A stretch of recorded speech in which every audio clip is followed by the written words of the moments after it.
نحمده ونصلي على رسوله الكريم اما بعد فقد قال الله تبارك وتعالى كما ورد في سورة الحج اعوذ بالله من الشيطان الرجيم بسم الله الرحمن الرحيم وَإِذْ بَوَّأْنَا لِإِبْرَاهِيمَ مَكَانَ الْبَيْتِ أَلَّا تُشْرِكْ بِي شَيْئًا وَطَهِّرْ بَيْتِيَ لِلطَّائِفِينَ وَالْقَائِمِينَ وَالرُّكَّعِ السُّجُودِ وَأَذِّنْ فِي النَّاسِ بِالْحَجِّ يَأْتُوكَ رِجَالًا وَعَلَى كُلِّ ضَامِرٍ يَأْتِينَ مِنْ كُلِّ فَجٍّ عَمِيقٍ لِيَشْهَدُوا مَنَافِعَ لَهُمْ صدق الله العظيم رب اشرح لي صدري ويسر لي امري واحلل عقدة من لساني يفقهوا قولي۔ اصولی اعتبار سے یہ بات میں نے بہت پہلے آپ کو بتا دی تھی کہ مکی صورتوں کے تین بڑے بڑے گروپ ہم کر سکتے ہیں، پہلے 4 سال میں جو نازل ہوئیں، پھر درمیانی 4 سال، پھر آخری 4 سال۔ یہ صورتیں جو شروع میں آ رہی ہیں یہ آخری 4 سالوں کی ہیں۔ سورہ انعام اور اعراف بھی، اس کے بعد سورہ یونس سے جو سلسلہ شروع ہوا ہے اور سورہ مومنون پر ختم ہوگا اگلی صورت جو آئے گی۔ البتہ ان میں سے بعض صورتیں وہ ہیں کہ جو بالکل متصلاً ہجرت سے قبل ہی نازل ہوئی ہیں، ان میں یہ سورہ حج بہت نمایاں ہے۔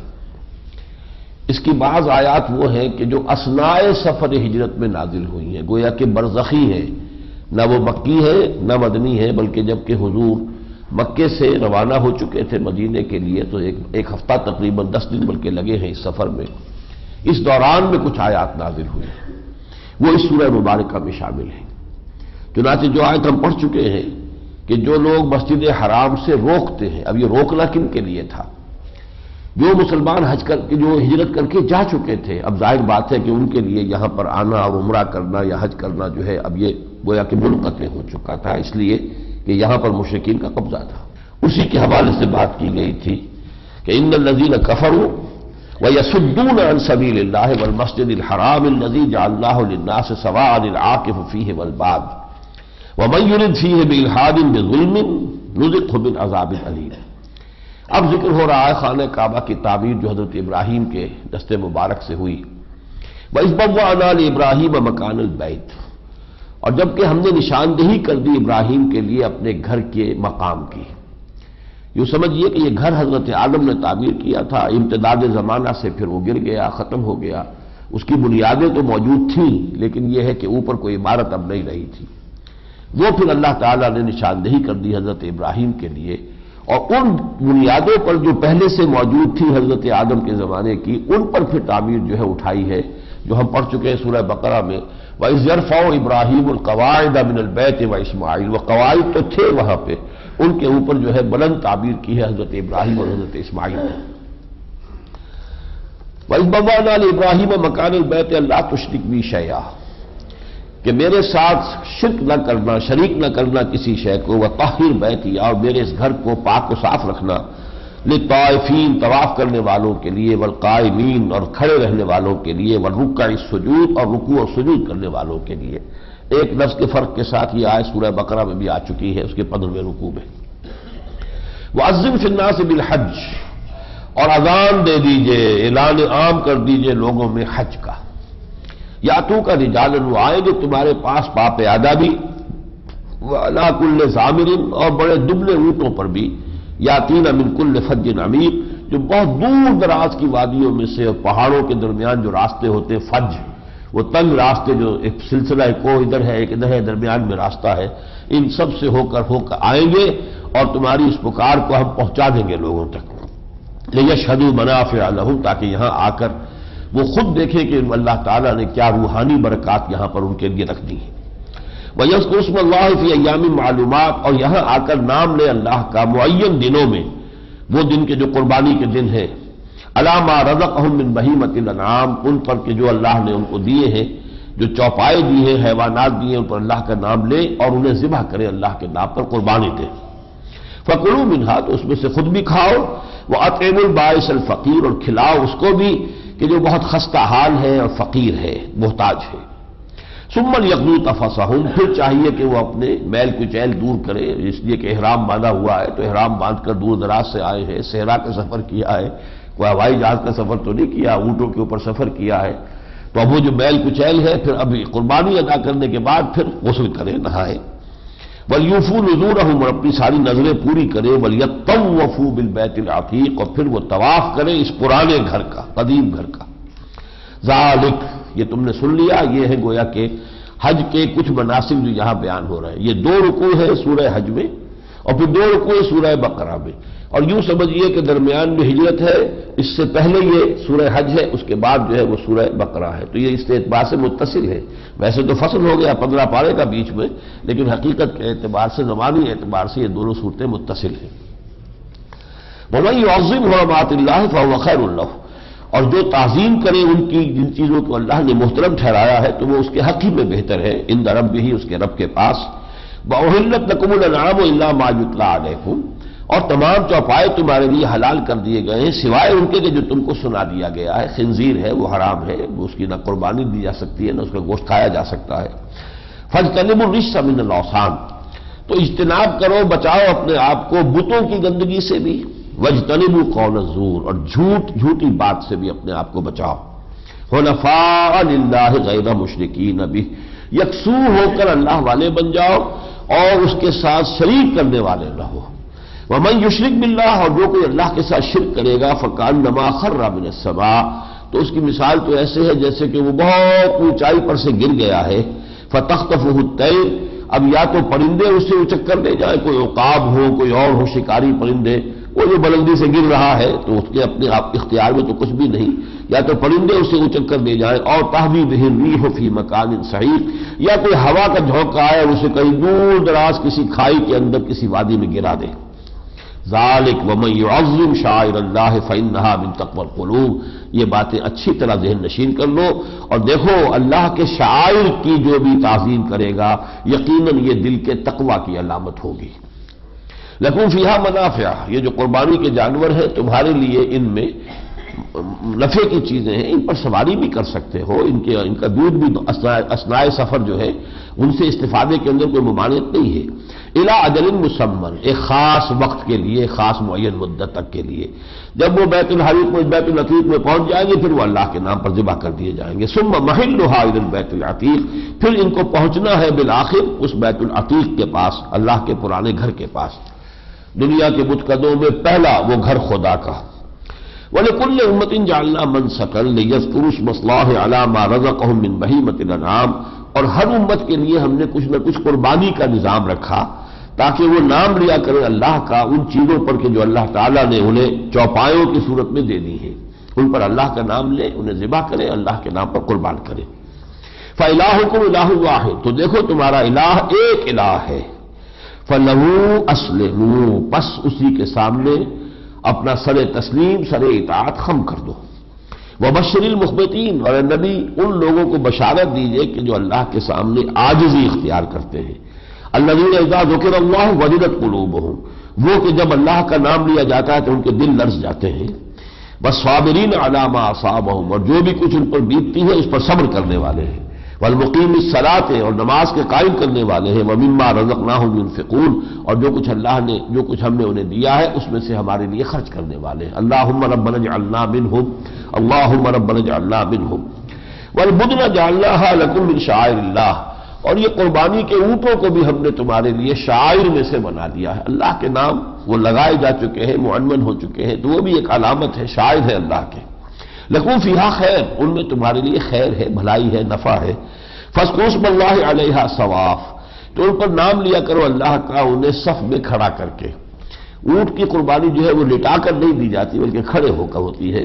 اس کی گردن میں یہ اس جگہ پر جو ہے وہ برچھا مارا جاتا ہے تاکہ وہ بڑی جو ہے شریان، اس سے خون کا فوارہ چھوٹتا ہے، اور پھر جب خون جو ہے کافی اس کا گر جاتا ہے، نکل جاتا ہے، تو پھر وہ ضعیف ہو کر، کمزور ہو کر گرتا ہے اپنے پہلو پر۔ تو فاذکروا اسم اللہ علیہا صواف، قطار باندھ کر، اور حضور نے آخری حج میں 100 اونٹ قربان کیے ہیں، جن میں سے 63 جو ہے آپ نے اپنے دستے مبارک سے کیے۔ نہر کہلاتا ہے، یہ ذبح کرنا نہیں کہتے اسے بلکہ نہر، اور نہر کا طریقہ یہی ہے کہ برچھا جو ہے وہ مارا جاتا ہے یہاں گردن کے نچلے حصے میں۔ تو حضور نے 63 اپنے ایک سال کے حوالے سے ایک اونٹ جو ہے وہ اللہ کے نام پر قربان کیا ہے آخری حج میں، اور 100 لے کر آئے تھے اونٹ حضرت علی یمن سے بقیہ 37 جو ہے پھر حضرت علی نے ان کو لہر کیا ہے۔ فاذکروا اسم اللہ علیہا صواف فاذا وجبت جنوبها، جب ان کے پہلو زمین پر ٹک جائے، فکلوا منها واطعموا القانع والمعتر، تو کھاؤ اس میں سے خود بھی اور کھلاؤ ان کو بھی جو قناعت کے ساتھ بیٹھے ہوئے، چاہے مفلس ہیں قلاش ہیں، در بدر مانگتے نہیں پھر رہے ہیں، اور ان کو بھی والمعتر جو بے قرار ہو کر نکل آئے ہیں مانگنے کے لیے۔ کذالک سخرناھا لکم، اسی طرح ہم نے ان کو، اونٹوں کو، کتنا بڑا جانور ہے، تمہارے لیے مسخر کر دیا ہے۔ بلکہ وہ جو حجۃ الوداع میں جو قربانی کا تو منظر یہ بیان کیا گیا ہے کہ ایک اونٹ کو جب آپ برچھا مارتے تھے اور اس کے بعد وہ گرتا تھا تو اگلا اونٹ خود آگے ہو کے اپنی گردن حضور کو پیش کرتا تھا۔ حیوانات کے اندر بھی اللہ نے شعور رکھا ہوا ہے۔ کذالک سخرناھا لکم لعلکم تشکرون، اسی طرح ہم نے انہیں تمہارے لیے مسخر کر دیا ہے تاکہ تم شکر کرو۔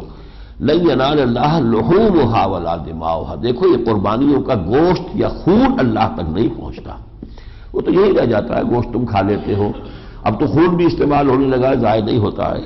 ولیکن ینالہ التقوی منکم، اللہ تک پہنچتا ہے اگر تقوی تمہارے دل میں ہے، اگر ایمان ہے، تقوی ہے، سچے خلوص کے ساتھ اللہ کے ساتھ محبت کا جذبہ موجود ہے، تو یہ شے ہے اللہ تک پہنچنے والی۔ باقی چاہے 50,000 کا جو ہے دمبا تم نے کوئی خاص لے کر اور اس کے فوٹو بھی اخباروں میں شائع کروا دیے اور بڑا جو ہے وہ شور مچ گیا کہ اتنا بڑا جو ہے وہ کیا گیا قربانی، اللہ کی نگاہ میں اس کی کوئی وقت نہیں اگر دل میں تقویٰ نہیں۔ کذالک سخرھا لکم لتکبروا اللہ علی ما ھداکم وبشر المحسنین، اسی طرح اللہ نے ان کو تمہارے لیے مسخر کر دیا ہے تاکہ تم اللہ کی کبریائی بیان کرو اس ہدایت پر کہ جو اس نے تمہیں دی ہے۔ وبشر المحسنین، اور اے نبی بشارت دے دیجئے نیکوکاروں کو جو احسان کے درجے تک اپنے آپ کو پہنچائیں، وہ درجہ جو بلند ترین ہے، اسلام، ایمان، احسان۔ اس کے بعد کی جو آیات ہیں یہ ہیں وہ کہ جو اثناء سفر میں نازل ہوئی ہیں، کیونکہ اب یہ ہجرت کے فوراً بعد جو ہے جہاد اور قتال شروع ہونے والا ہے، تو اس کی طرف گویا کہ اشارے اب آ رہے ہیں۔ ان اللہ یدافع عن الذین آمنوا، اے نبی آپ مطمئن رہیں اللہ تعالیٰ مدافعت کرے گا اہل ایمان کی جانب سے۔ ان اللہ لا يحب كل خوان کفور، یقیناً اللہ تعالیٰ کو بالکل پسند نہیں ہے جنہوں نے خیانت کی ہے، ناشکری کی ہے، یعنی خیانت کی ہے اللہ کے گھر کو توحید کے بجائے شرک کا اڈا بنا دیا، ناشکرے ہیں کہ اللہ تعالیٰ نے جو احسان ان پر کیا، قرآن جیسی کتاب نازل کی اور محمد جیسے رسول ان میں مبعوث کیے، ان کی ناقدری کی، تو اللہ تعالیٰ ان کو پسند نہیں کرتا ہے۔ لہذا اب جب کہ تمہارا ان سے مقابلہ ہوگا، تمہاری جنگیں ہوگی، تو اللہ تعالیٰ مدافعت فرمائے گا اہل ایمان کی طرف سے۔ اذن للذین یقاتلون بانہم ظلموا، اجازت دی جا رہی ہے ان لوگوں کے لیے جن پر جنگ ٹھوس دی گئی ہے، اس لیے کہ ان پر ظلم کیا گیا ہے۔ یہ قرات یقاتلون بھی ہے، یقاتلون بھی ہے، دونوں طرح سے اس کی قرات ہے۔ اجازت اب یہ ہے اذن قتال جو کہ قرآن مجید میں آ رہا ہے۔ اب تک کیا تھا کہ ہاتھ رو کے رکھو، کفو ایدیکم، کفو ایدیکم، یہاں پر آئے سورہ مائدہ میں۔ پورے 12 برس مکے میں حکم یہ تھا کہ تم جوابی کارروائی نہیں کر سکتے۔ بعض صحابہ کو انہوں نے شہید بھی کر دیا، حضرت سمیہ کو، حضرت یاسر کو رضی اللہ تعالیٰ عنہما، اور بہت سو کو جو ٹارچر کیا ہے، بدترین قسم کی جو ہے ان پر سختی کی گئی ہے، لیکن حکم یہ تھا مسلمانوں تم کوئی جوابی کارروائی نہیں کرو گے، اپنے ہاتھ بندھے رکھو۔ اب ہاتھ کھولے جا رہے ہیں، اب مرحلہ آ گیا، اب یہ دوسرا مرحلہ آ رہا ہے دعوت و تحریک محمدی صلی اللہ علیہ وسلم کا۔ اذن للذین یقاتلون بانہم ظلموا، اس لیے کہ ان پر ظلم کیا گیا ہے۔ وان اللہ علی نصرہم لقدیر، اور یقیناً اللہ تعالیٰ ان کی نصرت پر قادر ہے۔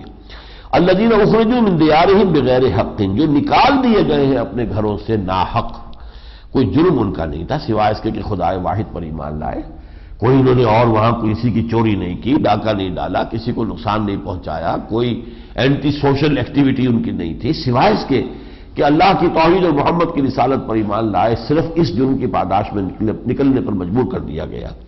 الذین اخرجوا من دیارہم بغیر حق الا ان یقولوا ربنا اللہ، صرف انہوں نے یہی تو جرم کیا تھا کہ انہوں نے کہا کہ ہمارا رب اللہ ہے۔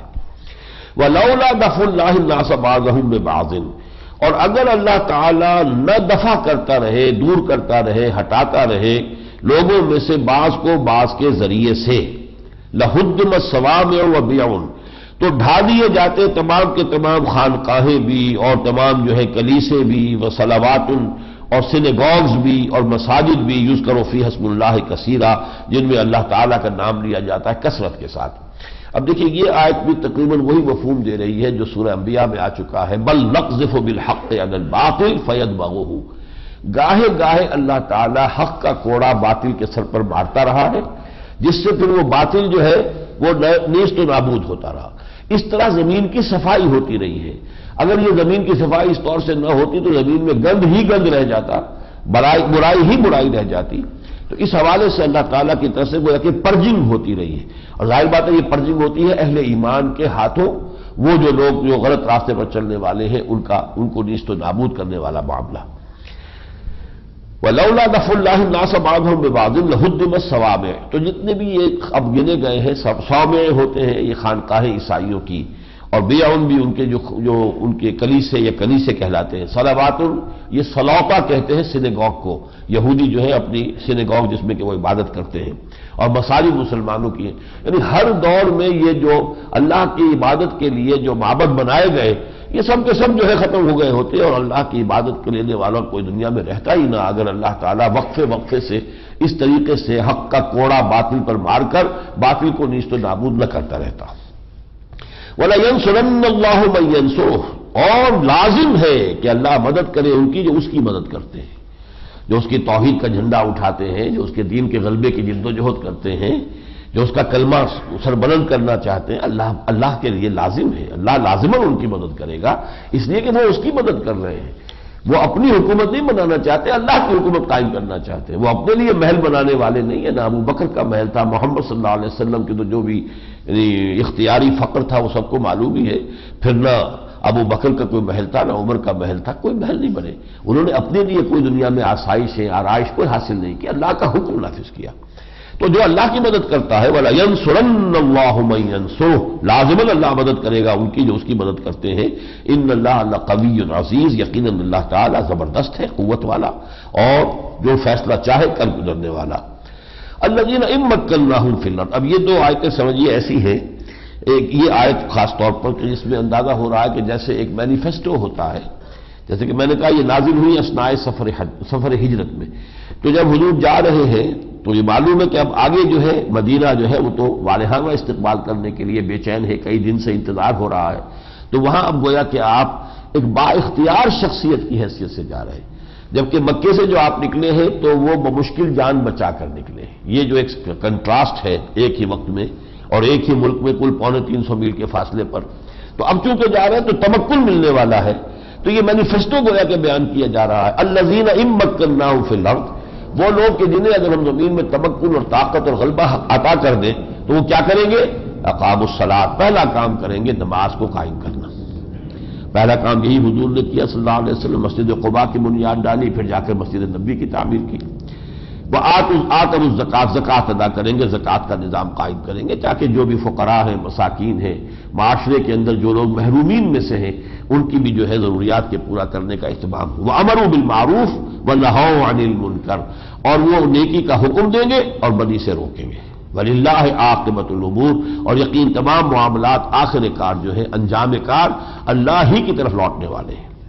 وَإِن يُكَذِّبُوكَ، اب یہ سے یہ شروع ہو رہا ہے جو مکی صورتوں کا عام مضمون ہے، وہ جو رد و قضا ہے مشرکین کا اور مسلمانوں کا اور اہل ایمان کا، ادھر سے کفار ہے ادھر سے حضور کا، تو وہ جو بحث و تمہیز ہم بہت سی مکی صورتوں میں پڑھ چکے ہیں، زیادہ تر وہ ہے، چند آیتیں ہم پڑھیں گے باقی کچھ چھوڑیں گے۔ وَإِن يُكَذِّبُوكَ فَقَدْ كَذَّبَتْ قَبْلَهُمْ قَوْمُ نُوحٍ، اگر یہ اے نبی آپ کو جھٹلا رہے ہیں تو اس سے پہلے ان سے پہلے جھٹلا دیے گئے، جھٹلایا تھا قوم نوح نے، وعاد، قوم عاد نے حضرت ہود کو، وثمود، اور قوم سمود نے حضرت صالح کو جھٹلایا تھا، قوم ابراہیم کی قوم نے ابراہیم کو جھٹلایا تھا، سورہ انبیاء میں ابھی ہم پڑھ چکے ہیں، وقوم لوط کی قوم نے جو ہے حضرت لوط کو جھٹلایا تھا، واصحاب مدین کے لوگوں نے حضرت شعیب کو جھٹلایا تھا، وکذب موسیٰ، فرعون اور آل فرعون نے بلکہ بہت سے اسرائیلیوں نے بھی جھٹلایا تھا حضرت موسیٰ کو۔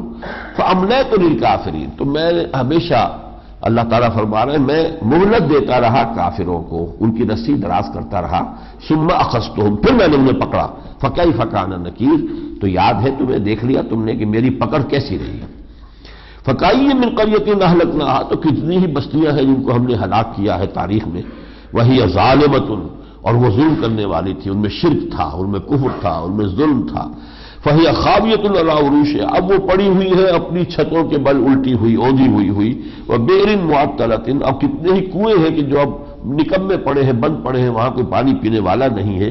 وہ قصر مشید، اور کتنے ہی محل ہیں جو بڑے گچکاری کے بنے ہوئے ہیں، بہت اس کو جو ہے آرکیٹیکچرل ڈیزائن دیے گئے تھے. مثلا آج ہم سوچیں تو الحمرا جا کر دیکھتے ہیں نا، تو وہاں جا کر معلوم ہوتا ہے گرناڈا میں، غرناطہ میں، کہ کیسا کچھ یہاں پر عیش کرتے تھے یہ مسلمان بادشاہ سلاطین غرناطہ جو تھے، اب کہاں ہیں؟ نام و نشان مٹ گیا. افلم یسیروا فی الارض، تو کیا یہ لوگ زمین میں چلتے نہیں ہیں، پھرتے نہیں ہیں؟ فتکون لہم قلوب یعقلون بہا، کہ پھر ہوتے ان کے دل جس سے کہ وہ عقل کا کام لیتے. دل میں بھی ایک عقل ہے، ایک عقل دماغ کی ہے، یہ حیوانی عقل ہے، اور ایک عقل دل کی ہے، یہ روحانی عقل ہے. تفقہ اس کے لیے بھی لہم قلوب لا یفقہون بہا، اور یہاں یفقہون سے بھی آگے یعقلون کا لفظ آ گیا ہے. لہم قلوب، ان کے دل تھے، یعقلون تو ہو ان کے دل جس سے کہ وہ عقل کا کام لیں اور سوچیں. وآذان یسمعون بہا، یا ان کے ہوں وہ کان جن سے وہ سنیں. فإنها لا تعمى الأبصار، اس لیے کہ یہ نگاہیں جو ہے، یہ آنکھیں اندھی نہیں ہوا کرتی. ولكن تعمى القلوب التي في الصدور، بلکہ اندھے ہو جاتے ہیں وہ دل کے جو سینوں کے اندر ہے. اب ذرا یہ آیت نمبر 56 سے میں چل رہا ہوں. الملک یومئذ للہ، اب یہ قیامت کا نقشہ کھینچا جا رہا ہے. اس دن بادشاہی اللہ کے ہاتھ میں ہوگی، اختیار مطلق اللہ کا ہوگا. یحکم بینہم، وہ ان کے مابین فیصلہ کرے گا. فالذین آمنوا وعملوا الصالحات فی جنات النعیم، جو ایمان لائے ہوں گے، جو نیک عمل کیے ہوں گے، وہ ہوں گے نعمتوں کی جنتوں میں. والذین کفروا وکذبوا بآیاتنا فاولئک لہم عذاب مہین، اور جن لوگوں نے کفر کیا اور جھٹلایا ہماری آیات کو، ان کے لیے ہوگا اہانت آمیز رسوا کن عذاب. والذین ہاجروا فی سبیل اللہ، یہ ہجرت کا سلسلہ شروع ہو چکا تھا. سورہ نحل میں بھی ہم اس کا تذکرہ پڑھ رہے ہیں، اور یہ سورہ حج میں بھی آ رہا ہے. اور جن لوگوں نے ہجرت کی ہے اللہ کی راہ میں، ثم قتلوا، پھر خواہ وہ مارے گئے، اور ماتوا، یا ان کو موت نے آ لیا، لَيَرْزُقُنَّهُمُ اللَّهُ رِزْقًا حَسَنًا، اللہ تعالیٰ انہیں لازماً رزق حسن عطا فرمائے گا. یعنی ان کا اجر و ثواب، وہ اللہ کی راہ میں گھروں کو چھوڑ کر نکل آئے، پھر کوئی حادثہ ہو گیا، فوت ہو گئے، یا کہیں راستے میں قتل کر دیے گئے، اس سے ان کے اجر و ثواب میں کوئی کمی نہیں ہوگی. فَوَقَعَ أَجْرُهُ عَلَى اللَّهِ، یہ ہم پڑھ چکے ہیں سورہ نساء میں، ان کا اجر اللہ کے ذمے واقع ہو چکا، ثابت ہو چکا. وَإِنَّ اللَّهَ لَهُوَ خَيْرُ الرَّازِقِينَ، اور یقیناً اللہ تعالیٰ جو ہے وہ تو بہترین رزق دینے والا ہے. لَيُدْخِلَنَّهُمْ مُدْخَلًا يَرْضَوْنَهُ، وہ تو لازماً داخل کرے گا انہیں ان جگہوں پر جسے وہ پسند کریں گے، اتنا عمدہ ٹھکانے دے گا، ایسے محلات دے گا. وَإِنَّ اللَّهَ لَعَلِيمٌ حَلِيمٌ، اور یقیناً اللہ علیم ہے، حلیم ہے. ذالک ومن عاقب بمثل ما عوقب به، اب چونکہ اجازت دی جا رہی ہے کہ اب تم بھی ہاتھ میں تلوار لے سکتے ہو. اذن للذین یقاتلون بانہم ظلموا، تو فرمایا اگر تم بدلہ لو، ومن عاقب، جس نے بدلہ لیا، بمثل ما عوقب به، اتنا ہی ویسا ہی جیسا کہ اس پر زیادتی کی گئی تھی. ثم بغی علیہ، پھر اس پر مزید جو ہے وہ زیادتی کی گئی. لینصرنہ اللہ، اللہ تعالیٰ اس کی لازماً مدد کرے گا. ان اللہ لعفو غفور، اللہ یقیناً اللہ تعالیٰ معاف فرمانے والا اور بخشنے والا ہے. اب یہ آخری جو رکوع ہے اس سے پہلے کی آیت اور پھر آخری رکوع اس کا جو ہے وہ بہت ہی جامع ہے. آیت نمبر 72 ہے، وَإِذَا تُتْلَىٰ عَلَيْهِمْ آيَاتُنَا بَيِّنَاتٍ، اور جب انہیں ہماری روشن آیات پڑھ کے سنائی جاتی ہیں، تَعْرِفُ فِي وُجُوهِ الَّذِينَ كَفَرُوا الْمُنكَرَ، تو تم دیکھتے ہو کہ ان کافروں کے چہروں پر بڑے ناگواری کے آثار ہوتے ہیں. يَكَادُونَ يَسْطُونَ بِالَّذِينَ يَتْلُونَ عَلَيْهِمْ آيَاتِنَا، اور قریب ہوتا ہے کہ ٹوٹ پڑیں گے، وہ جھپٹ پڑیں گے، قتل کر دیں گے ان لوگوں کو جو انہیں ہماری آیات پڑھ کر سنا رہے ہیں. قُلْ أَفَأُنَبِّئُكُم بِشَرٍّ مِّن ذَلِكُمُ النَّارُ، کہیے میں تمہیں بتاؤں اس سے زیادہ بری شے وہ آگ ہے. النار وعد اللہ الذین کفروا، جس کا وعدہ کیا اللہ نے کافروں سے، وبئس المصیر، وہ بہت برا ٹھکانہ ہے. اب جو یہ آخری رکوع ہے سورہ مبارکہ کا، یہ 6 آیات پر مشتمل ہے، اور اس اعتبار سے جامع ترین مقام ہے کہ قرآن کا خلاصہ دعوت کا جو ہے وہ اس میں آ گیا ہے 2 حصوں میں کر کے. عام انسانوں کو، پوری نوع انسانی کو جو قرآن کی دعوت ہے وہ دعوت ایمان ہے. ظاہر بات ہے کہ جو ایمان ہی رکھتا اس سے عمل کا کیا مطالبہ کریں گے؟ کیسے کہیں گے نماز پڑھو جبکہ وہ اللہ کو نہیں مانتا، قرآن کو نہیں مانتا، محمد کو نہیں مانتا؟ عمل کا تقاضا بعد میں آئے گا جب کوئی شخص مان لے، ایمان لے آئے. تو پہلا مرحلہ ہے دعوت عمومی، جو کہ تمام نوع انسانی کے لیے ہے، وہ دعوت ایمان ہے، توحید، معاد اور آخرت، اس کا ماننا. اب جو لوگ مان لیں پھر ان پر عمل کی ذمہ داری ہے، اب انہیں کیا کیا کرنا ہے. تو پہلی 4 آیتوں میں جو بنیادی دعوت ہے اس کا خلاصہ ہے اور بہت اعلیٰ علمی سطح پر ہے، اور پھر 2 آیتوں میں وہ گویا کہ ہمارے لیے ہے جو ایمان کا دعویٰ کرتے ہیں۔ یا ایھا الناس ضرب مثل فاستمعوا لہ، اے لوگوں، اور لوگ چونکہ اس وقت کون تھے؟ وہ بت پرست تھے جو اولین مخاطب تھے۔ ایک ضرب المثل سنا رہے ہیں، ایک مثال بیان کر رہے ہیں، تو ذرا توجہ سے سنو۔ ان الذین تدعون من دون اللہ لن یخلقوا ذبابا، یہ جنہیں تم اللہ کے سوا پکار رہے ہو، یہ بت ہے، یہ گنیش ہے، یہ فلاں ہے، یہ فلاں دیوی ہے، ان کو جو تم پکار رہے ہو، یہ تو ایک مکھی کو بھی تخلیق کرنے پر قادر نہیں۔ وَلَوِ اجْتَمَعُوا لَهُ، تاکہ خواب اس کے لیے جمع ہو کر زور لگا دے، وہ ایک مکھی بھی تخلیق نہیں کر سکتے۔ لَن يَخْلُقُوا ذُبَابًا وَلَوِ اجْتَمَعُوا لَهُ وَإِن يَسْلُبْهُمُ الذُّبَابُ شَيْئًا، اور اگر مکھی ان سے کوئی چیز چھین کر لے جائے، لا يستنقذوه منه، وہ اس سے واپس بھی نہیں لے سکتے۔ یعنی یہ جو تم نے ان کے آگے حلوے مانڈے رکھتے ہو، مکھیاں بھنبھناتی ہیں، تو کوئی انسان بھی پسند نہیں کرتا کہ اس کے سامنے کھانے کا رکھا ہوا کوئی مکھیاں آئے اس پر وہ ہٹاتا ہے، یہ تو اس کے بھی قادر نہیں ہے۔ ضعف الطالب والمطلوب، بہت ہی عاجز، کمزور، چاہنے والا بھی اور جسے چاہا جا رہا ہے۔ اب اس فلسفے میں آ گیا ہے پورا ان 3 الفاظ میں، طالب و مطلوب۔ ہر شخص کا کوئی نہ کوئی مطلوب ہے زندگی کے اندر۔ Every man has an ideal, اور مین وہی ہے، انسان وہی ہے جس کا کوئی نہ کوئی آئیڈیل ہے، جس کا آئیڈیل کوئی نہیں، زندگی میں مقصود ہی کوئی نہیں، تو وہ تو حیوان ہے، وہ پھر انسان نہیں ہے۔ حیوان کی زندگی کا کوئی مقصد نہیں ہے، اسے انسان ایکسپلائٹ کرتا ہے، استعمال کرتا ہے، اس سے اپنی مطلب براری کرتا ہے، اس کا اپنا کوئی مطلوب اور مقصود نہیں ہے، وہ تو جیتا ہے جینے کے لیے، زندگی برائے زندگی۔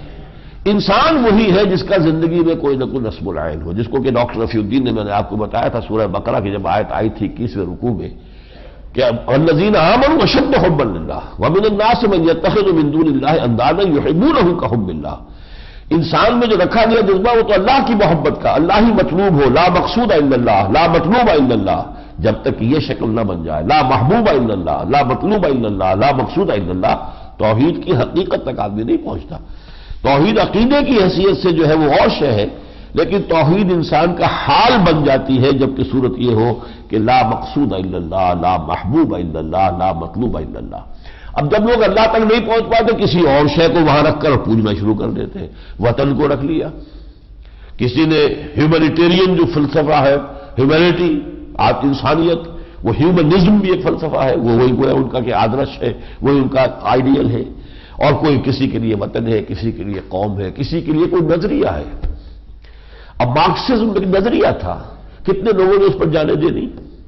کمیونسٹ ریولوشن ایسے تو نہیں انقلاب آ گیا تھا، زار کی فوجوں سے نمٹنا پڑا تھا، بہت بڑی ایک سپر پاور تھی دنیا کی اس وقت بھی، جو زار کا روس ہے، اور ان لوگوں نے جانے دی ہیں، کس لیے دی؟ ایک تصور، ایک آئیڈیالوجی، مارکسزم ایک نظام ہے، ایک کہ جو ان کے نزدیک عادلانہ نظام تھا، بہتر نظام تھا، ایک تصور کے حسن مبہم پر ساری ہستی لٹائی جاتی ہے، انسان اپنی پوری زندگی دے دیتا ہے۔ وہ جو ہے جاپانیوں نے ہرا کری کرنا سیکھا ہوا تھا، وہ اپنے شہنشاہ کو سمجھتے کہ دیوتا ہے، اس دیوتا کے حکم سے وہ ہرا کری، آدمی خود اپنی اس چھری سے اپنا پورا پیٹ دے چاک کر کے اور وہ خودکشی کر لی۔ تو یہ سب کچھ کرتا رہا انسان، یہ سب جھوٹے معبود بنا لیے انہوں نے۔ حقیقی معبود، حقیقی مطلوب، حقیقی مقصود اللہ ہے، جو وہاں تک نہیں پہنچتا کسی چھوٹی چیز کو معبود بنا لیتا۔ ضعف الطالب والمطلوب ما قدر اللہ حق قدرہ، یہ پہچان نہ پائے اللہ کو، نہ قدر کر سکے اس کی جیسے کہ اس کی قدر کرنی چاہیے تھی۔ اگر اللہ تعالیٰ کے حسن کی کوئی جھلک دیکھ لیتے تو پھر کوئی اور کسی کا حسن ان کی نگاہ میں جچتا ہی نہ، اللہ کے کمال و جمال کا کوئی مشاہدہ ہو جاتا تو پھر کسی اور کے لیے طرف ان کی نگاہ نہ اٹھتی، وہ تو اللہ کو پہچان نہیں پائے۔ یہ سارا قصور معرفت رب ہے، نہیں پہچان پائے اللہ کو۔ ما قدر اللہ حق قدرہ ان اللہ لقوی عزیز، یہ تو ہے توحید کا مضمون 2 آیتوں میں۔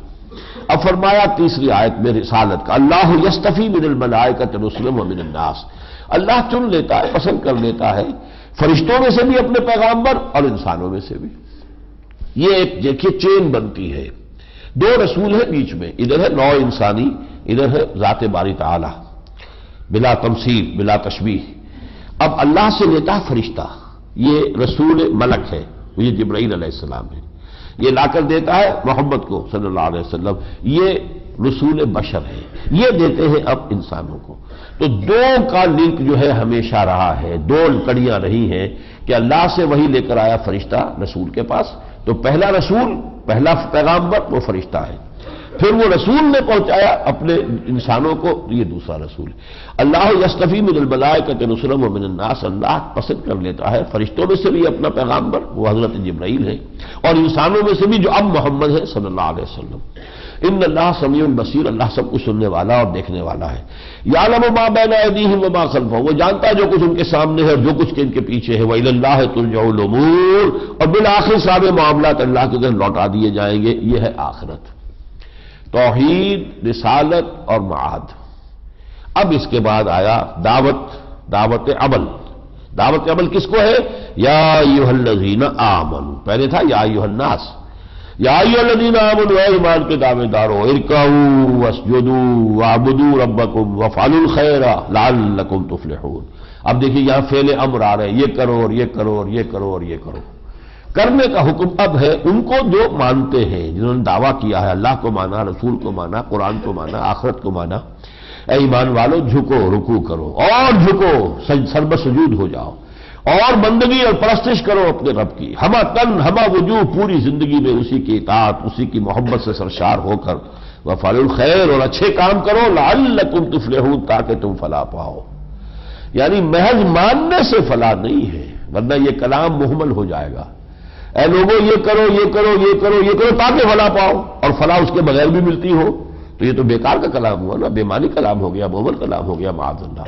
اللہ تو فرماتا ہے محض ماننے سے نہیں ہے، ماننے کے بعد عمل، جس کو عامل الصالحات، ان الذین آمنوا وعملوا الصالحات بار بار آیا ہے۔ رکوع کرو، سجدہ کرو، اپنے رب کی ہمہ تن ہمہ وقت جو ہے وہ بندگی کرو، اور یہ کہ اچھے کام کرو۔ اور اسی پر بس نہیں ہے، ایک اور حکم بھی ہے، وَجَاهِدُوا فِي اللَّهِ حَقَّ جِهَادِهِ، جہاد کرو اللہ کی راہ میں جتنا کہ اس کے جہاد کا حق ہے۔ ایک ہے اللہ کا پہچاننا، معرفت، جیسا کہ اللہ کا حق ہے، ایک ہے جہاد اس کے لیے جیسا کہ اس کا حق ہے۔ پہلے کیا تھا؟ ما قدر اللہ حق قدرہ، یہاں فرمایا جاہدوا فی اللہ حق جہادہ، جہاد کرو، هو اجتباکم، اس نے تمہیں چن لیا ہے۔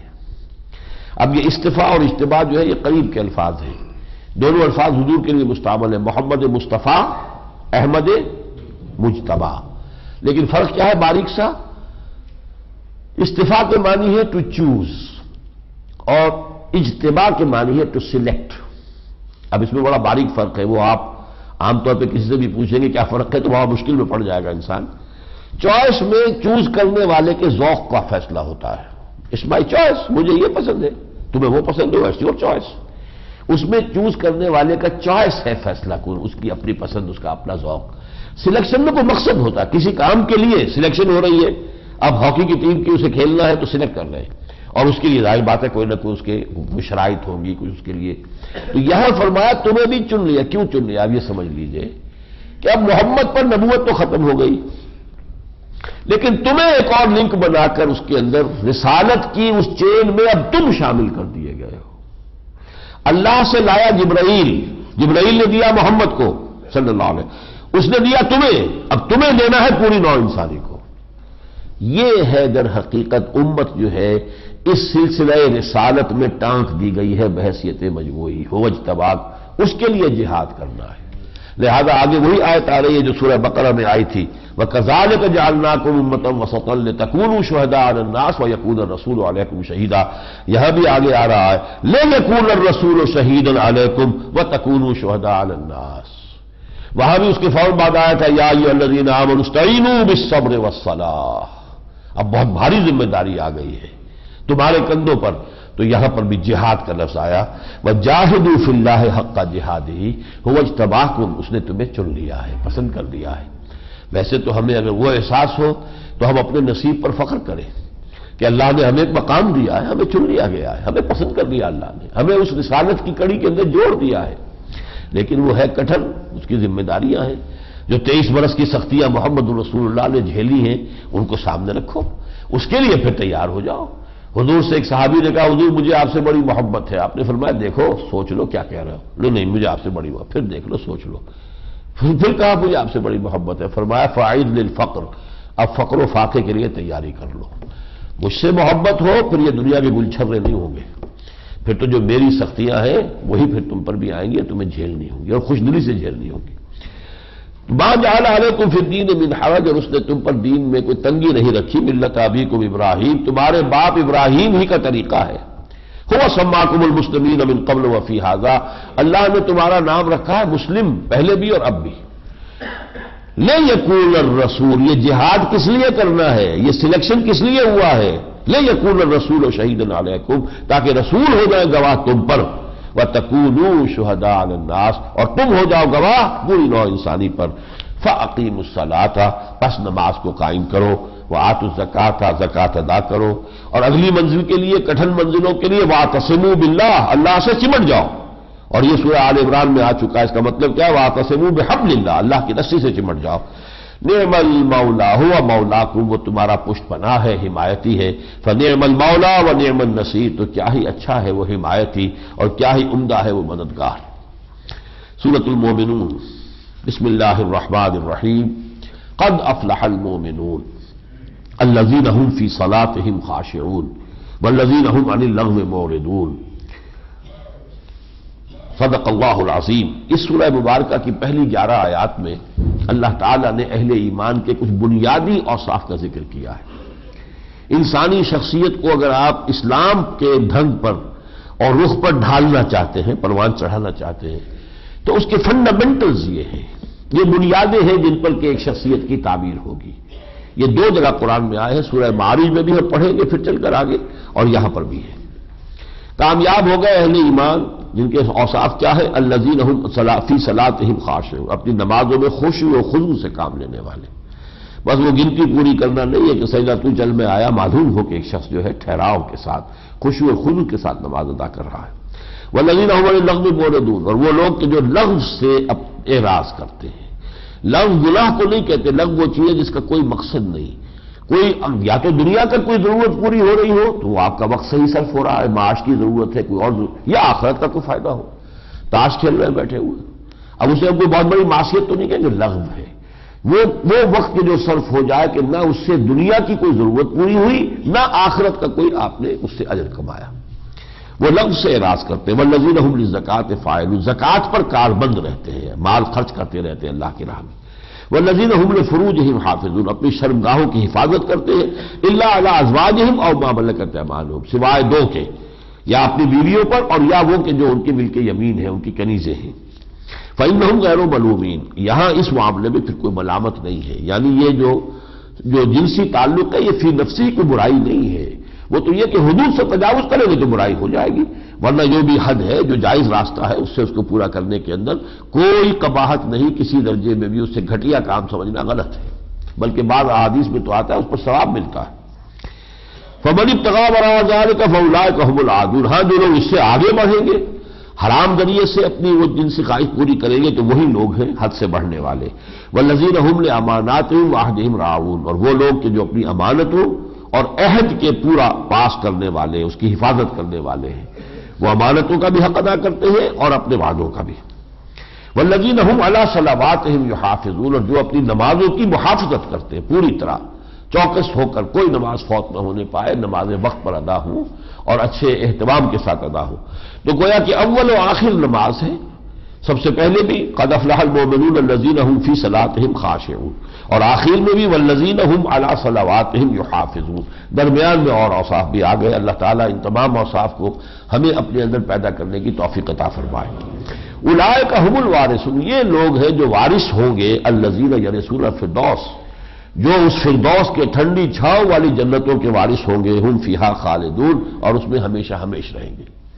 اب اس کے بعد جو یہ آیت آ رہی ہے، یہ اصل میں یوں سمجھیے کہ ایمبریولوجی کے اعتبار سے بہت اہم آیت ہے، اور یہ آپ کے علم میں ہوگا کہ بہت بڑے بڑے سائنسدان جو ایمبریولوجی، علم جنین کے جو ماہرین ہیں، جن کی ٹیکسٹ بکس دنیا میں چل رہی ہیں، وہ بھی بہت اپنا تعجب کا اظہار کر چکے ہیں کہ حیرت ہوتی ہے کہ 1400 برس قبل، جبکہ ابھی نہ ہیومن باڈی کی ڈسیکشن تھی، نہ کوئی مائکروسکوپ تھی، لیکن یہ کہ جس صحت کے ساتھ یہ جو سٹیجز ہیں ایمبریولوجیکل ڈیولپمنٹ کے قرآن نے بیان کیے ہیں، وہ یعنی واقعہ یہ ہے کہ اچنبھا ہے انہیں۔ تو ایک ولیم کیتھل مور جو کہ کینیڈا میں جو اس کے پروفیسر بھی ہیں اور ان کی بڑی کتاب دنیا میں چلتی ہے، انہوں نے اس پر واقعتاً بڑے اظہار کیا ہے۔ وَلَقَدْ خَلَقْنَا الْإِنسَانَ مِنْ سُلَالَةٍ مِّن طِينٍ، ہم نے انسان کو پیدا کیا ہے مٹی کے جوہر سے، کشید کیا ہوا۔ ظاہر بات ہے جو بھی کچھ بن رہا ہے والدین کے جسم کا ساری نشو و نما آخر اسی خوراک سے ہو رہی ہے جو زمین سے آ رہی ہے، اور زمین سے جو کچھ آ رہا ہے وہ مٹی کا جوہر ہے، کشید کیا ہوا۔ ثم جعلناہ نطفۃ فی قرار مکین، پھر ہم نے اسے ایک نطفے کی شکل دے دی جو ایک محفوظ جائے قرار میں پہنچ گیا۔ رحم مادر، ماں کا جو رحم ہے وہ گویا کہ ایک محفوظ قلعہ ہے جس میں کہ وہ نطفہ جا کر جم جاتا ہے۔ اب یہ اس نطفے کی ڈیولپمنٹ ہوتی ہے، ثم النطفۃ خلقنا النطفۃ علقۃ فخلقنا العلقۃ مضغۃ فخلقنا المضغۃ عظاما فکسونا العظام لحما۔ اس آیت میں ثم اور فا جو آ رہے، ثم ہوتا ہے تاخیر ذرا دیر کے ساتھ، کو موٹی ڈویژن ہوئی ہے، اور فا ہوتا ہے جلدی کے ساتھ۔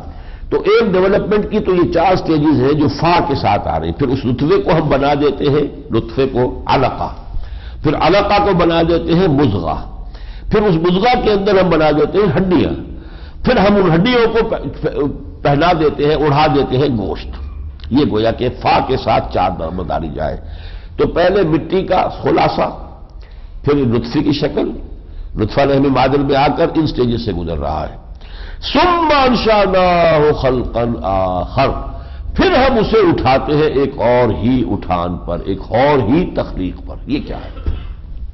یہ ہے اصل میں جو حدیث میں نے آپ کو بتائی تھی کہ حضور نے فرمایا رحم مادر میں 40 دن جو بچہ ہے وہ نطفے کی شکل میں ہے، 40 دن پھر وہ علقہ کی شکل میں ہے، 40 دن مضغہ کی شکل میں ہے، پھر یہ 4 مہینے کے بعد اللہ فرشتے کو بھیجتا ہے، وہ جو روح اس کی تھی، وہ جو عدل میں پیدا کی گئی تھی، وہ جو الواح الجلود المجلدہ کولڈ سٹوریج کے اندر کہیں رکھی ہوئی تھی، اس کی روح لا کر اب اس میں ڈالتا ہے۔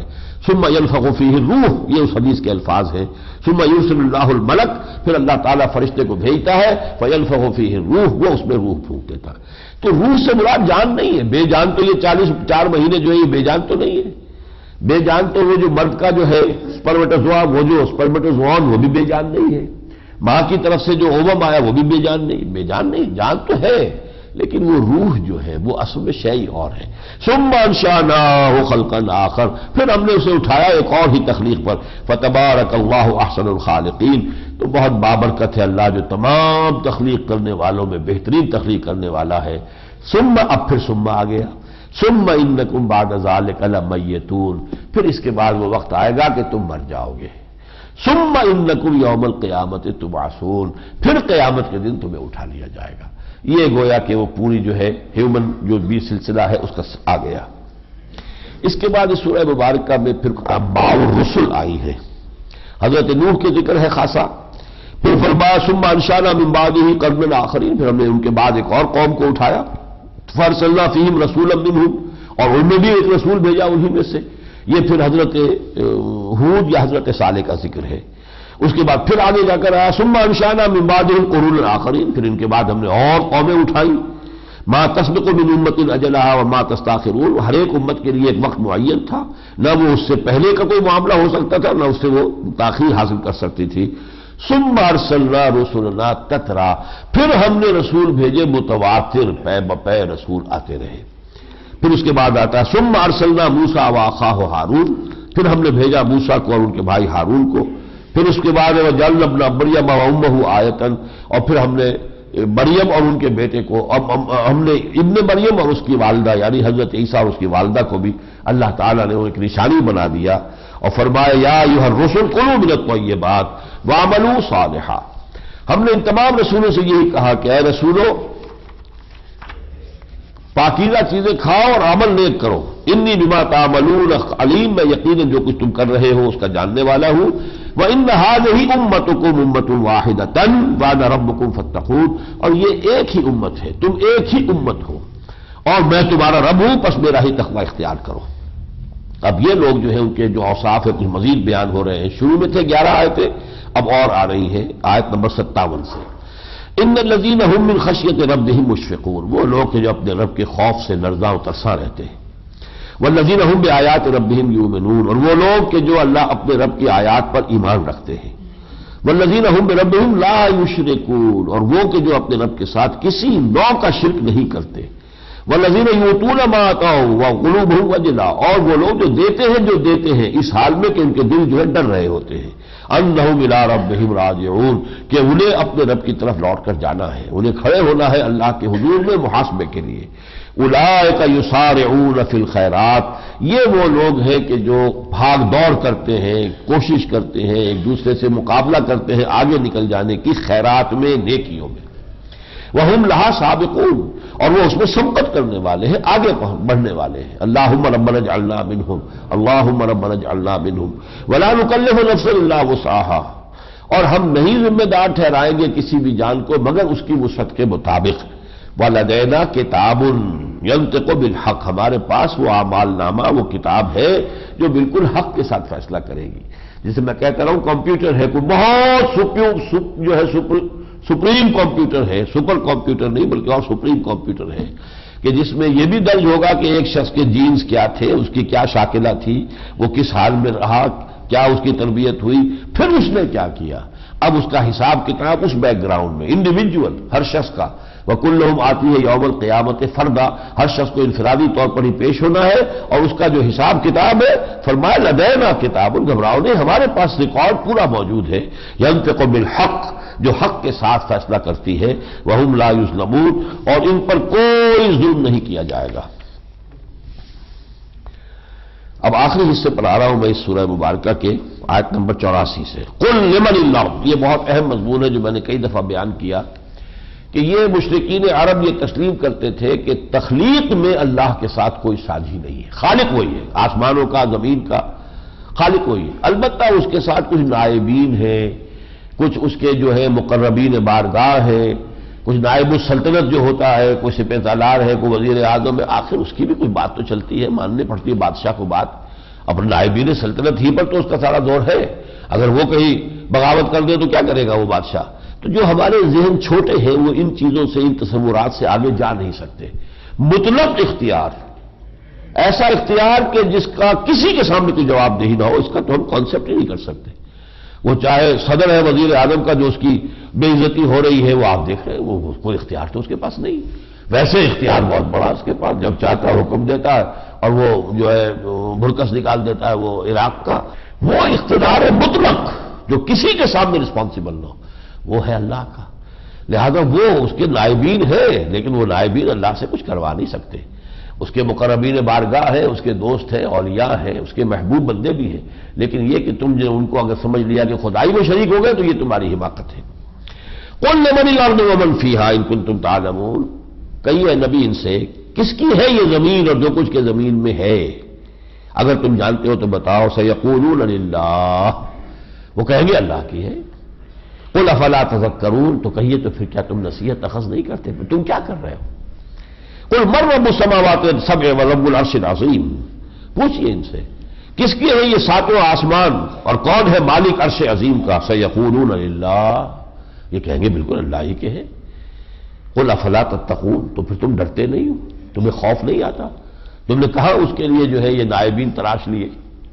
قُلْ مَن بِيَدِهِ مَلَكُوتُ كُلِّ شَيْءٍ وَهُوَ يُجِيرُ وَلَا يُجَارُ عَلَيْهِ، پوچھئے ان سے کون ہے جس کے ہاتھ میں ہر چیز کا اختیار ہے، حکومت ہے، اور جو پناہ دے سکتا ہے، جس کے خلاف کوئی پناہ نہیں دی جا سکتی، کوئی نہیں کہ اس کے خلاف کسی کو پناہ دے سکے، وہ جس کو چاہے پناہ دے دے۔ ان کنتم تعلمون، اگر سمجھتے ہو تو بتاؤ۔ سیقولون للہ، وہ کہیں گے اللہ ہی ہے۔ قل فانا تسحرون، کہیے پھر تم پر کہاں سے یہ جادو چل جاتا ہے، پھر یہ دیویوں دیوتاؤں اور یہ ان کے تم نے جو تراش لی ہے لشکر کے لشکر، تو یہ کہاں کا جادو تم پر چل جاتا ہے؟ بل اتیناہم بالحق وانہم لکاذبون، بلکہ اے نبی صلی اللہ علیہ وسلم ہم لے آئے ہیں ان کے پاس حق، اور یہ جو کچھ کہہ رہے ہیں وہ سب جھوٹ ہے، بکواس ہے، اس کی کوئی حقیقت نہیں ہے۔ آخر میں جیسا کہ میں نے کہا کہ ایک خصوصی ہدایت بھی ہوتی ہے حضور کو باقی صورتوں کی، ادفع باللتی احسن السیئہ، آیت نمبر 96، یہ جو بھی برائی آپ کے ساتھ کر رہے ہیں آپ اس کے جواب میں بھلائی کرتے رہیے، دفاع کیجئے بدی کا نیکی سے، رد کیجئے بدی کو، برائی کو بھلائی سے۔ ادفع باللتی ہی احسن السیئہ، بہت عمدہ طریقے سے برائی کو دور کیجئے بھلائی کے ذریعے سے۔ نحن عالم بما یصفون، جو کچھ یہ کہہ رہے ہیں، بیان کر رہے ہیں، اللہ کی صفات کہتے ہیں، اللہ کے ساتھ شرک بیان کرتے ہیں، یہ ہم سب جانتے ہیں۔ وَقُلْ رَبِّ أَعُوذُ بِكَ مِنْ ہَمَزَاتِ الشَّيَاطِينِ، اور کہتے رہا کیجئے اے نبی صلی اللہ علیہ وسلم، پروردگار میں تجھ سے پناہ طلب کرتا ہوں شیطانوں کی چھیڑ چھاڑ سے۔ یعنی جیسا کہ ہم سورہ انعام کے آخر میں پڑھ چکے ہیں کہ آخر بنائے طب بشری کبھی غصہ بھی آ جاتا ہے انسان کو۔ اب حضور کو کہا، کچھ کہا، حضور کو غصہ بھی آ گیا، تو فرمایا یہ اصل میں شیطان کی چھوت ہے جو لگی ہے، جو آپ کو غصہ آیا ہے۔ آپ اللہ کی پناہ مانگتے رہا کیجئے۔ آپ کا مقام داعی کا مقام ہے، آپ کو جو ہے، آپ کو اپنا تحمل اور اپنا جو اعلیٰ اخلاق کا مقام ہے، آپ کو کسی صورت میں بھی اسے کمپرومائز نہیں کرنا ہے۔ قل رب اعوذ بک من ھمزات الشیاطین، تم تو دعا کرتے رہا کرو، رب پروردگار مجھے محفوظ رکھ، مجھے اپنی پناہ میں رکھ ان شیاطین کی چھوت چھات سے، ان کی چھیڑ سے۔ واعوذ بک رب ان یحضرون، پروردگار میں تیری پناہ میں آتا ہوں کہ وہ میرے قریب بھی پھٹکے، ان شیاطین کو میرے قریب بھی بتانے دے۔ حتی اذا جاء احدهم الموت قال رب ارجعون، یہاں تک کہ جب ان مشرکین میں سے کسی کی موت کا وقت آئے گا تو وہ کہے گا اے رب مجھے لوٹا دے، مجھے دنیا میں واپس بھیج دے، مجھے تھوڑی سی مہلت اور دے دے، لعلی اعمل صالحا فیما ترکت کلا، تاکہ میں نیک عمل کروں ان چیزوں میں جو میں چھوڑ آیا ہوں، میں جاگیر چھوڑ کر آیا ہوں، میں اتنی جو ہے اپنی جائیداد چھوڑ کر آیا ہوں، مجھے ذرا مہلت دے دے، جانے دے ایک دفعہ، پھر میں اس میں خیر کماؤں گا، بھلائی کماؤں گا، سب تیری راہ میں دے دوں گا۔ کلا، ہرگز نہیں، انہا کلمۃ هو قائلها، یہ ایک بات ہے جو یہ کہہ رہا ہے، وَمِن وَرَائِهِم بَرْزَخٌ، اور ان کے پیچھے وہ برزخ کا ہے معاملہ، اِلیٰ یوم یبعثون، اس وہ دن تک کے لیے جس دن کے یہ اٹھائے جائیں گے، اور اس عالم برزخ کے اندر بھی ان پر عکس پڑتا رہے گا، جو اخروی انجام ان کا ہونا ہے اسی طرح کا عکس جو ہے عالم برزخ میں، جسے ہم عذاب قبر کہتے ہیں۔ وہ کہیں گے آیت نمبر 106، قالوا ربنا غلبت علینا شقوتنا، پروردگار ہم پر ہماری بدبختی، کمبختی جو ہے غالب آ گئی تھی، ہم اس وقت بھول میں رہے، ہم نے توجہ نہیں دی، ہم نے غور و فکر نہیں کیا۔ ربنا غلبت علینا شقوتنا وکنا قوما ضالین، اور حقیقتاً یقیناً ہم گمراہ قوم تھے، بھٹک گئے تھے۔ ربنا اخرجنا منها، پروردگار ایک مرتبہ ہمیں یہاں سے نکال دے۔ فإن عدنا فإنا ظالمون، اگر دوبارہ ہم وہی کچھ کریں تو پھر ہم واقعی ظالم ہوں گے، سزا کے مستحق ہوں گے، پھر جو جس طرح ہمیں عذاب میں چاہیے تو ڈال دیجو۔ قال اخسؤوا فيها ولا تكلمون، اللہ فرمائے گا اب اسی طرح پھٹکارے ہوئے پڑے رہو اس میں اور مجھ سے بات مت کرو۔ ولا تكلمون انه كان فريق من عبادي، میرے بندوں میں سے کچھ لوگ وہ بھی تھے جو کہتے تھے یقولون ربنا آمنا، پروردگار ہم ایمان لے آئے، فاغفر لنا، ہمیں بخش دے، وارحمنا، اور ہم پر رحم فرما، وانت خیر الراحمین، اور یقیناً تو بہترین رحم کرنے والا ہے۔ فاتخذتموهم سخریا، تم ان کا مذاق اڑاتے رہے تھے، تم ان پر فکرے چس کرتے تھے، تم انہیں پاگل کہتے تھے، تم انہیں کمی کاری کہتے تھے، اپنے ان کے پاس بیٹھنا جو ہے اپنے لیے سمجھتے تھے کہ تمہارے شایان شان نہیں ہے، یہ غلاموں کا طبقہ ہے، محمد تمہارے ارد گرد بیٹھے ہوتے ہیں، ہم کیسے آئے تمہارے پاس؟ تم نے ان کا جو ہے مذاق اڑایا تھا۔ حتی انسوکم ذکری، یہاں تک کہ جب ان کا مذاق اڑانے میں تم مجھ سے بالکل ہی غافل ہو گئے، وکنتم منہم تضحکون، اور ان سے ہنستے ہی رہے، ہنستے اور استہزائی کرتے رہے۔ انی جزیتہم اليوم بما صبروا، آج میں نے انہیں بدلہ دیا ہے ان کے صبر کا، جو کچھ جھیلا انہوں نے برداشت کیا۔ انہم هم الفائزون، کہ اب وہی ہیں جو تم پر فائز ہیں، جو کامیاب ہیں، جو سربلند ہیں، جن کے لیے عزت ہے، جن کے لیے ہر طرح کا انعام ہے۔ قال کم لبثتم فی الارض عدد سنین، پھر اللہ پوچھے گا یہ زمین میں کتنے عرصے رہے تھے آپ لوگ؟ قالوا لبثنا یوما او بعض یوم، کہا کہ اللہ ایک دن رہے تھے یا دن کا کوئی حصہ رہے تھے۔ فاسأل العادین، تو حساب کتاب کرنے والوں سے پوچھ لے، ہمیں پتہ نہیں۔ قال ان لبثتم الا قلیلا، اللہ فرمائے گا واقعتاً تم نہیں رہے مگر بہت تھوڑی دیر، چاہے 100 برس بھی رہ لیے تھوڑی دیر ہے، اس ابدی زندگی جو ہمیشہ کی زندگی اس کے مقابلے میں تو کچھ بھی نہیں۔ ان لبثتم الا قلیلا لو انکم کنتم تعلمون، کاش کہ تمہیں اس وقت اندازہ ہوتا کہ یہ دنیا کی زندگی تو قلیل ہے، اصل زندگی آخرت کی ہے۔ ولا ان دار الاخرۃ لہی الحیوان افحسبتم انما خلقناکم عبثا، کیا تم نے یہ سمجھا تھا کہ ہم نے تمہیں بیکار پیدا کیا، بے مقصد پیدا کیا؟ وَأَنَّكُمْ إِلَيْنَا لَا تُرْجَعُونَ، اور یہ کہ تم ہماری طرف لوٹائے نہیں جاؤ گے۔ فَتَعَالَى اللَّهُ الْمَلِكُ الْحَقُّ، تو بہت بلند و بالا اور برتر ہے اور عظیم ہے اللہ جو الملک الحق ہے، بادشاہ حقیقی ہے۔ اب یہاں الملک کا لفظ کیوں لائے ہیں؟ کوئی بادشاہ ایسا بھی ہوتا ہے کہ جو اپنے غداروں کو سزا نہ دے، اپنے باغیوں کو کیفر کردار تک نہ پہنچائے، اپنے وفاداروں کو انعام و اکرام سے نہ نوازے، کوئی ایسا بھی ہوتا ہے؟ تو بادشاہ فتعال اللہ الملک الحق، اس کائنات کا ارض و سما کا بادشاہ، کیسے ممکن ہے کہ تم نے اس کے خلاف بغاوت کی، تم نے اس کے خلاف شیطان کی مریدی اختیار کی، اس کی دوستی اختیار کی، تم نے اس کے راستے کو چھوڑا اور شیطان کے راستے کو اختیار کیا، تم نے اس کے نبی اور اس کے رسول اور اس پر ایمان لانے والوں کا استہزاء کیا اور اب تمہیں سزا نہ ملی، کیسے ممکن ہے؟ افحسبتم انما خلقناکم عبثا وانکم الینا لا ترجعون، کیا تم نے سمجھا تھا کہ ہم نے تمہیں بیکار پیدا کیا ہے اور یہ کہ تم ہماری طرف لوٹائے نہ جاؤ گے؟ فتعال اللہ الملک الحق، تو الملک الحق اللہ وہ اس سے بہت بلند و بالا ہے، لا الہ الا هو رب العرش الکریم، اس کے سوا کوئی معبود نہیں اور وہ عزت کے تخت کا مالک ہے۔ وَمَن يَدْعُ مَعَ اللَّهِ إِلَٰهًا آخَرَ لَا بُرْهَانَ لَهُ بِهِ، جو کوئی بھی اللہ کے ساتھ کسی اور معبود کو پکارے گا جس کے لیے اس کے پاس کوئی دلیل نہیں ہے۔ اب میں آپ کو بتا چکا پکارنے کی ہمیں اجازت نہیں ہے، نہ کسی ولی اللہ کو پکارنے کی اجازت ہے، نہ نبی کو، نہ رسول کو، نہ فرشتے کو، کسی کو نہیں۔ پکارنا ہے اللہ کو، استدعاء، استعانہ، استمداد، مدد مانگنی ہے اس سے مانگو، کوئی رزق چاہنا ہے اس سے چاہو، تکلیف کو چاہتے ہو کہ تم سے ٹال دے اس کو پکارو، وہی ہے کہ جو تمہارے لیے رازق بھی ہے، وہی تمہارے لیے ساری تکالیف کو رفع کرنے والا بھی ہے۔ اب وہ کس کے ذریعے سے کرتا ہے؟ وہ بغیر کسی کے ذریعے کے اپنی قوت خصوصی سے جو چاہے کر دے، کبھی فرشتے کو بھیج کر آپ کا کام کروا دے، کبھی کسی ہو سکتا ہے کہ گزرے ہوئے اولیاء اللہ میں سے کسی روح کو کسی کام پر معمور کر، ٹھیک ہے، ہمیں اس سے کیا غرض ہے؟ ہمیں وہ آم کھانے ہیں، وہ آم کے درخت گرنے سے کوئی فائدہ نہیں ہے، لہذا کس کے ذریعے سے ہو رہا ہے یہ اللہ جانے، پکارنا اللہ کے سوا کسی کو نہیں ہے۔ وَمَن يَدْعُ مَعَ اللَّهِ إِلَٰهًا آخَرَ لَا بُرْهَانَ لَهُ بِهِ فَإِنَّمَا حِسَابُهُ عِندَ رَبِّهِ، تو اس کا حساب اللہ کے پاس ہے، اس کے رب کے پاس ہے۔ اس میں بڑی تحدید ہے، دھمکی کا انداز ہے۔ إِنَّهُ لَا يُفْلِحُ الْكَافِرُونَ، ایسے کافر ہرگز فلاح نہیں پائیں گے۔ وَقُلْ رَبِّ اغْفِرْ وَارْحَمْ، اور کہو کہ پروردگار بخش دے اور رحم فرما، وانت خیر الراحمین، یقیناً تو ہے بہترین رحم کرنے والا، تمام رحم کرنے والوں سے بڑھ کر رحم کرنے والا۔ آمین یا رب العالمین۔ بارک اللہ لی ولکم فی القرآن العظیم ونفعنی وإیاکم بالآیات والذکر الحکیم۔